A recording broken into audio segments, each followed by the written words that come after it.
Good evening and salutations, my YNR fans. You know, Victor, if there's one thing that stands out, he's sore thumb when it comes towards Victor, and in most of the episodes I've seen lately, that is really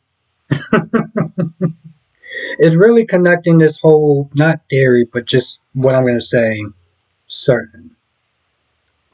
He is extremely self-centered. He The person that sits there and talks about family, how important it is to work with family and protect family and everything else. But he has this very hmm, shitty way of going about it. So Cole comes up, and Cole pretty much is like, he's sitting there telling him, I'm not going to stand down. I want to be with your daughter.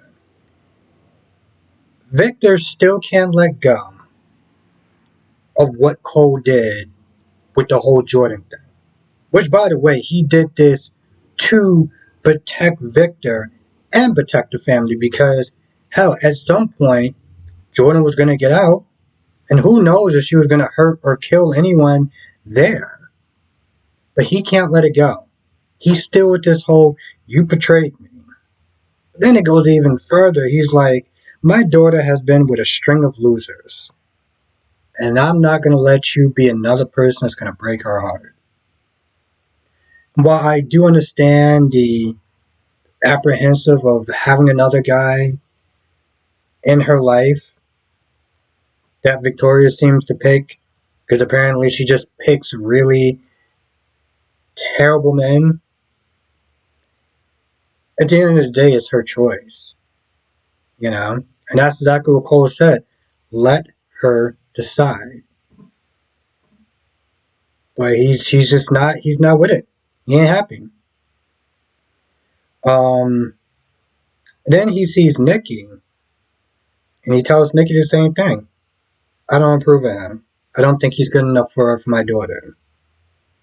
And she asks, she's like, what else is going on? Like what's giving you this vibe with him? He's been lying to her for months about keeping Jordan in that cell and the lie that he told all of them, including her. And I wonder when she finds out, what is she going to sit there and say? So you talk about that, and then you talk about Billy, and the company and everything. And you're talking about the whole Odyssey 7 and how he's going to sit there and find a way to blow up his plan. And Victoria overhears this. Victoria's like, I ain't feeling this. How about I come up with another option? Just hear me out. So her plan is to have them buy out Billy. This way he can have another company, you know? And of course, Victor's like, I'm not funding a project of any Abbott ever, except for his daughter, his other daughter.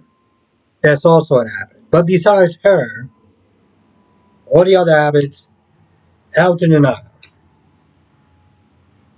And she really wants to do that. She's like, what about the grandkids? You're gonna humiliate him. And the grandkids, they're old enough to know what their granddad is doing to her father. I mean, to their father. And he's just like, I don't care. I want to humiliate him. And he just goes on and on and on how he's a bad person, that he already has his plan in motion. And it is what it is. And I'm like, wow. So you're going to screw over Billy, knowing that your grandkids are going to sit there and see that. You want to get to him so bad, you don't even give a damn about your grandkids' feelings. This is the type of person that Victor is. Now, he's a lot of things, right? This is one of those things that he is. He doesn't care. He wants what he wants. He'll screw over Lily, the daughter of Neil, your friend. But how much of a friend would you be considered to him by doing that to his daughter? That's the thing about Victor. Victor wants what Victor wants, and he doesn't give a damn who he has to screw over to do it. Even his friend Neil.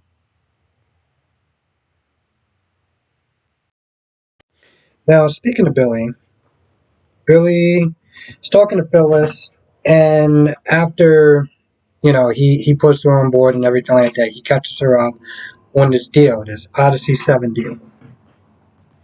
She's like, are you doing this for the right reasons? Are you doing this because it's a good business plan? Are you doing this to try to um, prove something to your mother?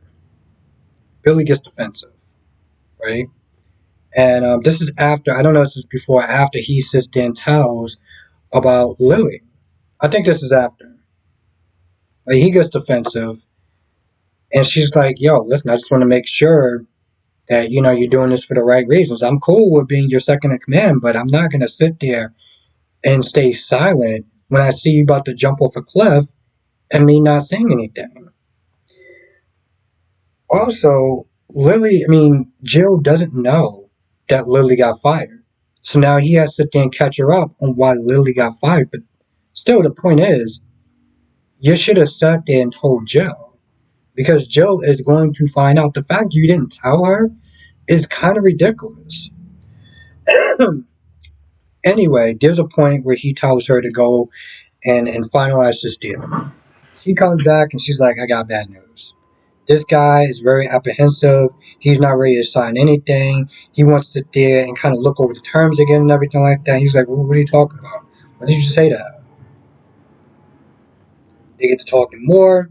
She explains it again. Listen, I said this, I said that, and this is what he said. He's very shaky. He's coming across as very shady. And so Billy's like, not that many people knew about this. Only me, Chance, and Lily. And he realizes Lily sold his ass out.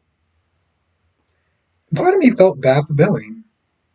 Part of me felt bad for Billy. I don't know why yet. It just, maybe the look on his face was something, but I felt bad for him. Hell, he was going out with a woman who cheated on him. This whole plan, because I forgot to sit there and say in the beginning, he was peacocking to some reporter or whatever about this deal is going to be a deal of the century. Now that just felt through. He is definitely going to be spiraling. That's exactly what Victoria doesn't want for the kids.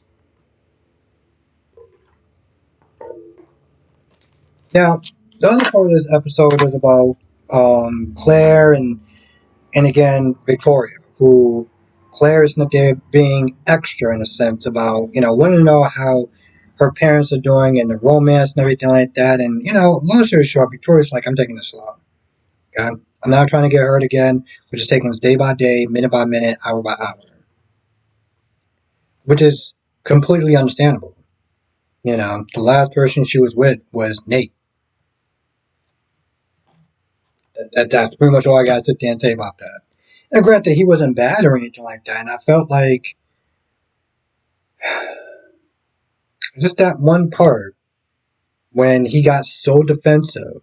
He got so defensive because Victoria didn't protect him or really speak up for him or anything like that. This is business. This isn't personal. And at the end of the day, this is Victor's company. What could she possibly sit there and say is going to change this man's mind? Anyway, we all knew that breakout was just pretty much kind of forced because of everything else that happened because of it. But the point is that, like this, like she has a bad track record of choosing, what did Elijah Michelson once said? Undesirables. She has a history of doing that. And then Cole comes in and Victoria leaves, and then she starts asking from his point of view. Also, she's there talking about the whole cow thing. forgot about the whole cow thing. And how if they didn't work together, it might be easier for them to sit there and try to be together, working with Nikki and stuff. And since um, Harrison seemed like he's going to be in a better place because his parents are, starting to get more along and school is starting, he's not as much needed. So, also, again, dealing with Summer, not something that I would want to wish on almost anybody. So, there's that. Then she talks to Cole, and I can't believe she actually said, listen, don't tell mom this, but, she's a little apprehensive because, she doesn't want to be hurt and stuff like that. And granted, maybe Cole would have probably figured that out. But it's like, she told you that in confidence. She didn't tell you that so you can go and tell Cole that. You know what's going to wind up happening, right? Cole's going to eventually tell Victoria. And then maybe Victoria will be a little bit less forthcoming when it comes towards sharing certain things to you. Just throwing it out there. Now, that is the gist of the episode. If I missed anything, write in the comment section below. I'll come to the live stream tonight. 8 p.m. Eastern, 5 p.m. Pacific. I'll be talking about all the shows, Young and Restless, Born and Beautiful, General Hospital, Days of Our Lives. With that being said, also, I'm trying to do this a little more often for members. So, Fridays or Saturdays or whatever, if you're a Young and Restless fan, I'm trying to put out the Young and Restless videos a little bit earlier for members. So if you're a member or whatever, you get early access to it. So just a little perk as far as being a member. I mean, I'm still kind of juggling on the whole trying to do 4 reviews. I don't know how that's going to go, but if I'm able to maintain it, that will be one of the perks. But anyway, with that being said, if I miss anything, come to the live stream tonight and we'll talk about it then.